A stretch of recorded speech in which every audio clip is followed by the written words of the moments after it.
Adventure in Pipeman on W4CY Radio.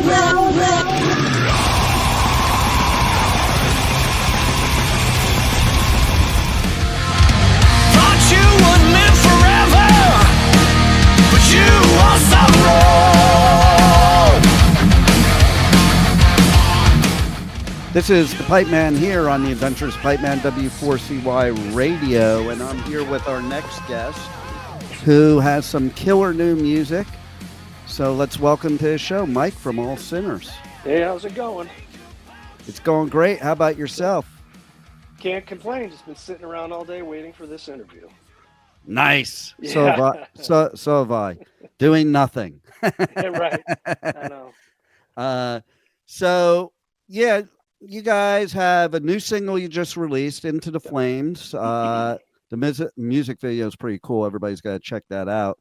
And then you have a new studio album that is coming out in 3 days. Yes, it's been long awaited. Everyone's been waiting. So it's good to finally get it out there, which some people started receiving their pre-orders this week. So it's the response is starting to roll out slowly, which is nice. And so you guys finally own the night then. I've been trying for a lot of years, and it seems like maybe this is the time. There you go. There you go. Yeah, hell yeah. And for those that don't know what I'm joking about, that's the name of the new album. We Own the Night. Own the Night. Yep. Nice. So tell us a little bit about what that means to you. That name and title in general. Yeah. And the album in general. Well, the album has been a long time coming for us. We had a 4-song EP out, and we took our time writing the full length, because when we put the band together, we kind of pushed out the 4-song EP, not pretty quickly, but we needed to get something out. So it was like, we don't have time to do a full length. Let's get these 4 songs out there, which we did, and the response was great. So we kind of took our time to put together this next album. I think initially, because you know, you're in the music business, so to speak. A lot of people just do EPs now. They do singles. Not a lot of people do full-length albums. So we were trying to figure out, what are we going to do? And we got to like 5 songs, and everyone was like, so how many are we going to do? And I was like, let's do 10.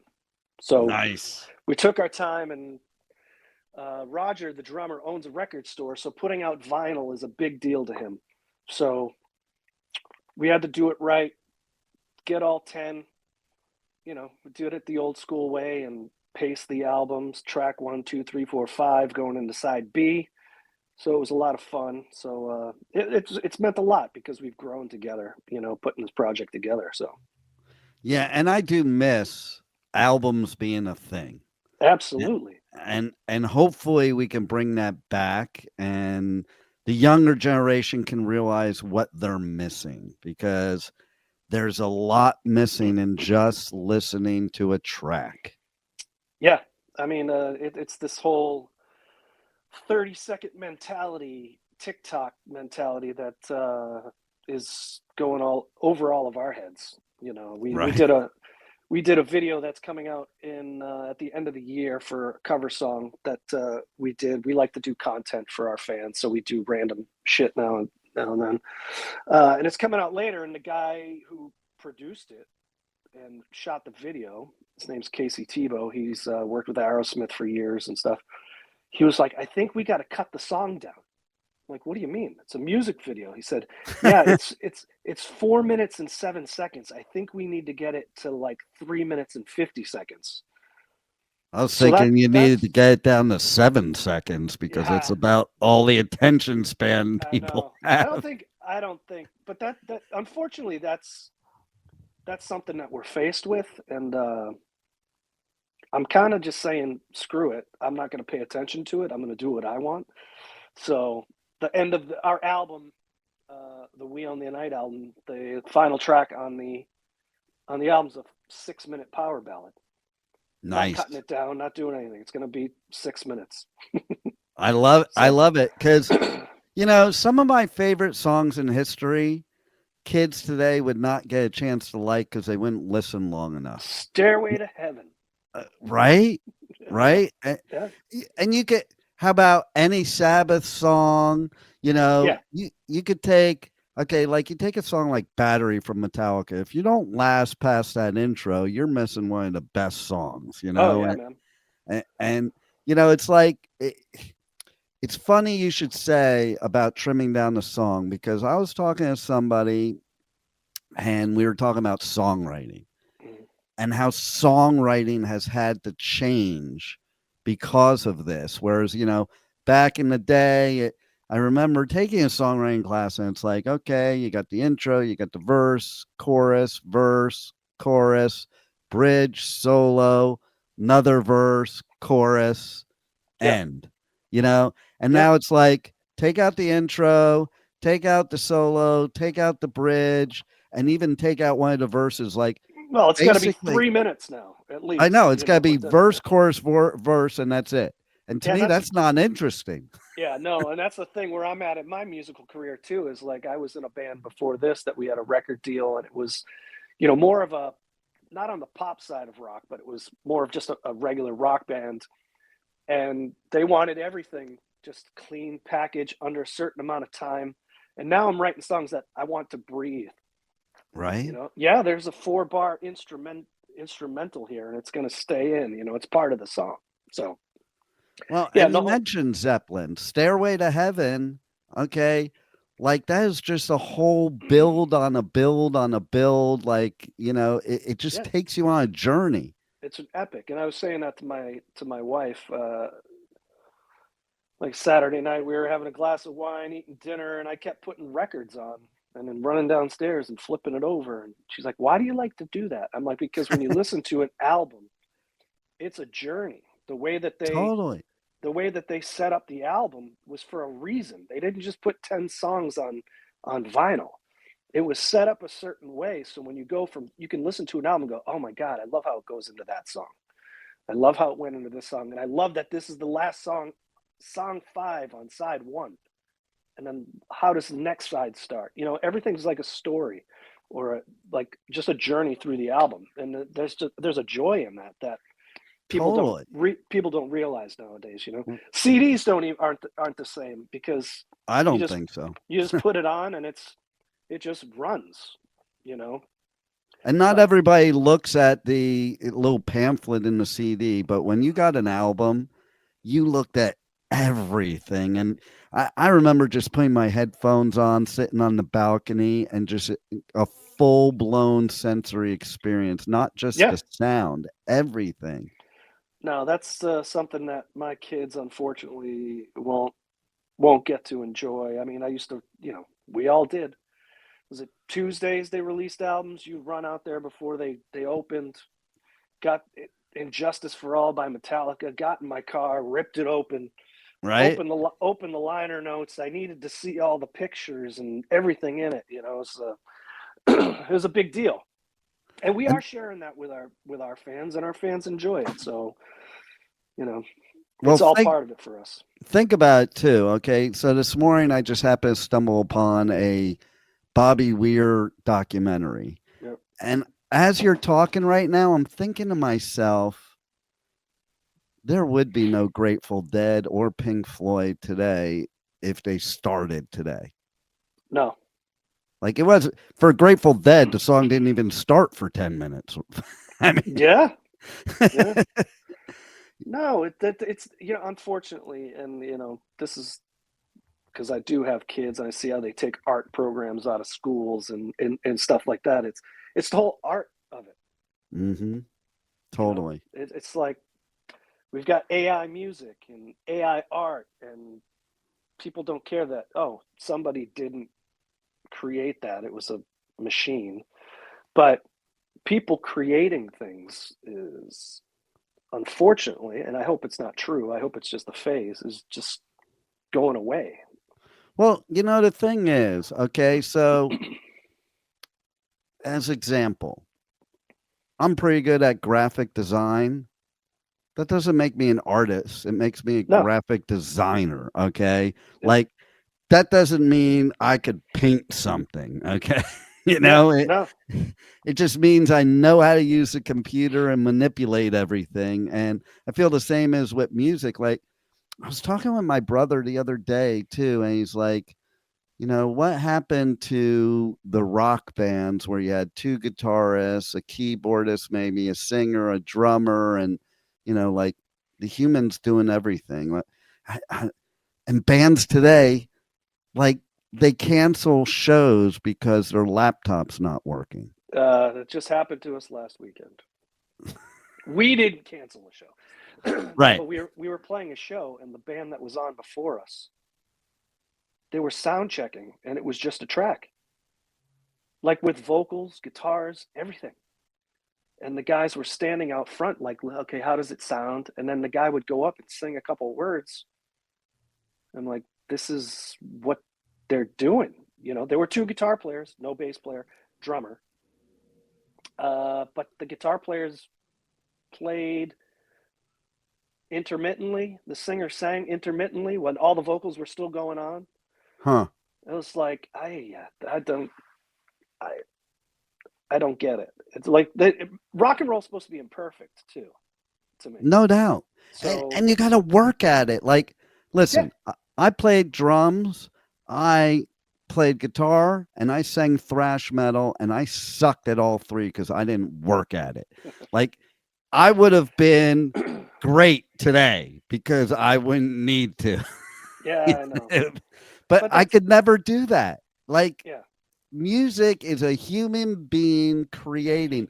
Like you have to have, even if you do work at it, if you don't have talent, it doesn't matter either. So you have to have some degree of talent. And it's kind of like, have you ever seen the meme of the rock star in the 80s and the rock star now?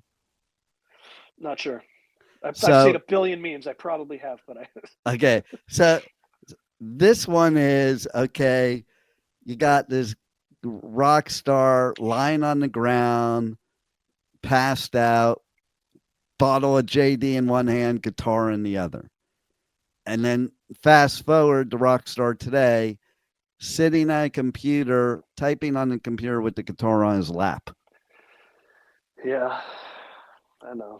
It's discouraging. I will say, though, okay, I was quite impressed the beginning of the year. Now, I have a grandson. He was a total gamer, total, like, reclusive, typical gamer, but he found music. He found punk and metal, like his grandfather. And so he asked me, he wants to get a guitar for his birthday. I'm like, sure. And we go to a Guitar Center, and I say, like, try out the guitars. And he started playing a Green Day song, and I was shocked. I was impressed. It's like here's somebody that is probably very techie because of being a gamer. I'm a gamer too, so I'm techie. But he was actually playing the instrument and very well. And I was like, yes, thank you. So who knows? Maybe there's hope. I hope so. I mean, I know my 9-year-old son, he loves music. He loves listening to my music. He loves Sleep Token and Imagine Dragons and all these bands. And I take him to shows all the time. His first show, I took him to see Kiss. It's like nice. So he loves music, but whether it translates, like I have every instrument here from drums to amps to guitars. Whether he picks it up, who knows? We'll see. I don't push it. I don't want to push it. No, because then he'll go away from it for sure. Yeah, either that or he'll become a musician. I'm going to be like, why didn't you become a doctor or something? So Into the Flames is about, or at least what I checked into, is about pushing the boundaries. Yep. And that's another thing too. Isn't that what music's about? Like, I don't know. There's these people complaining about music artists pushing the boundaries or talking about stuff. Like that's what it's always been about, at least in the rock and punk and metal genre. Rock was always supposed to be pushing the boundaries, supposed to be rebellious, supposed to be raucous, supposed to be dirty. Yeah. So, I don't know what has happened, but hopefully, hopefully guys like this Youngblood kid, he Yeah. seems like he's kind of rock and roll, man. Hopefully he's just not riding the Ozzy Osbourne thing, coat waves as a thing. Hopefully he's actually really that. I've met him. He's for real. Like, because I go on tour and I do music festivals all over UK, US, Europe. I've met him before the whole Ozzy thing. Yeah. And he is totally real. I think that's why Ozzy took him under his wing. Because he seems like the real deal, seems to loves his fans. And he seems like he's rock and roll, a little rebellious. And that's what we need. He don't give a frick what he does, like just like Ozzy, and then even what he did that day for that final show, first of all, blew my mind. Okay. Absolutely. I love Slayer, love Metallica.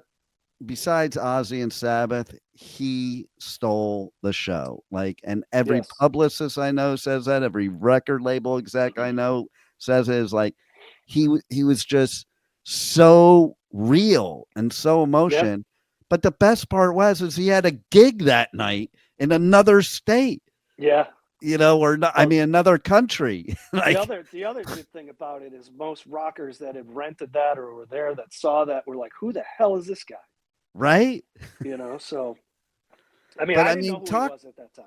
And talk about the dedication, a real musician that he did that and then had to be at his own gig in another country. Yeah. Unbelievable. Yeah, that's the way it should be. So maybe it's people like him, people like Dirty Honey that are going to change things back. Yeah. We can only... I agree. The one that discourages me, because they're such a great band, and I don't know why they're not bigger than they are, is Rival Sons. Oh yeah, another one, another great example. Fantastic band. That band should be absolutely huge, but they come to Boston and they're playing the House of Blues, and it's not always full. It's like I don't understand what's going on, And it's bands like them that are really bringing the true musicianship back to rock and roll. Yeah. And that's a good thing, It's same thing when we go to shows and I don't see guys carrying amps. We carry amps, we Marshall stacks and all that stuff, but I don't know. People are getting lazy. Yeah, I mean, I knocked my teeth out climbing up on Marshall stack and doing a stage dive. I wouldn't have that memory. It is definitely a trip. But then we have bands like you that are just killing it, making great music, and Thank you. We just need more of it for sure. And so, talk about your son. Well, how did you get your start in music? What was that moment that you decided that was the avenue you were going to take? I started like a lot of kids do, like first, second grade. My mom put me in piano lessons and it didn't last long. And then fourth grade, fifth grade comes around. It's like, hey, school band, and I picked up the saxophone. And then as high school started approaching, I realized none of my favorite rock bands, because I was getting into rock music, had saxophone players, and I wasn't really into Springsteen. So my parents were nice enough and bought me a guitar for Christmas, and it just kind of went from there. My story is, a bunch of my friends and I, we skateboarded. Someone got a guitar, another kid got a guitar.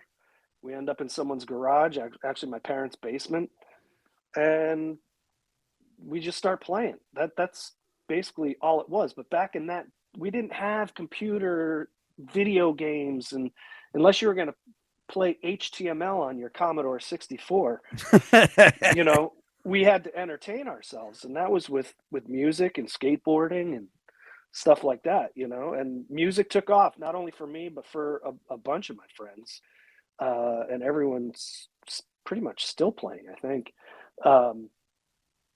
So yeah, and then you know, as we got in high school, I actually was in a band with two other friends of mine that got pretty big in the Boston area, and we started doing small little tours. Dad was nice enough to lend me his truck. And then after that, it just kept going. I didn't know how to do anything else, you know? So it's like college didn't interest me. It was just playing music. I just never stopped doing it because I'm not good at anything else. Not saying I'm good at this, but Well, I think so based on your new music. So thank you. you might have sucked before, but now you're good. It's a good chance I sucked before. If only I would just kept sucking, maybe I would have gotten good someday too. It's inevitable, isn't it? Like what, the 10,000 hours thing? I've had to put in 10,000 hours by now. No doubt. Like I remember my idol for guitar was Randy Rhoads. And I just remember like finding out that he practiced 8 hours a day every day. I'm like, holy shit, I'm not even practicing 5 minutes. Yeah. That's like anything though. Right? I have a lot of friends that want to be pro golfers, and I'm like, do you know how many hours a day? That's their job. 8 to 10 hours. You go to the range once a week, it's not going to happen for you. Right. Well, it's like I played baseball for 9 years and I was really, really good for that age. Yeah. You know, but you know, you could be the best in your town and still have no shot at making the major leagues. Yeah, it's like a lot of people around here that think they're really good at music, and they're good locally, and then they move down to Nashville. Right? And, it's going up to the next level. It's like, no, don't. Okay, you're going to try it. All right. Hey, so and so's coming back from Nashville. They've only been gone for a month. You know, it's one of those things. It's a lot of luck though too. It's luck. It's all. I think it's putting up with a lot of bull crap too, because like Absolutely.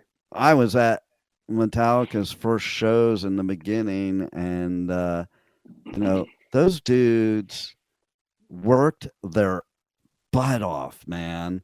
Like for 10 years, they were just serious road dogs that shared a floor with 3 other bands and, you know, ate bologna sandwiches with no bread. And like there was no other choice Yeah. but to be Metallica. It is basically what it came down to. You need to be out there. You need to be seen.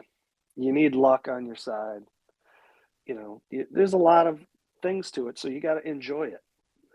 If you're not in it for the ups and the downs, then it's probably not going to happen. And if you're not having fun in the music industry, you're in the wrong industry because everything else kind of sucks. Yeah. If you know, It's you're not having always fun playing the music. No, it's not always fun, but No. you got to take the good with the bad. Can't get frustrated with the bad, and don't take too much of the good. Yeah. You know, so. And so you'll also be having some live dates coming up here. So that's cool. Yeah, we got a bunch of stuff coming up. We got what we're calling our record release shows this weekend with Dangerous Toys, Friday and Saturday. I don't know what we have after that. The next big thing we have in February, we're doing like a 5-day run with the Lynch Mob. Oh, cool.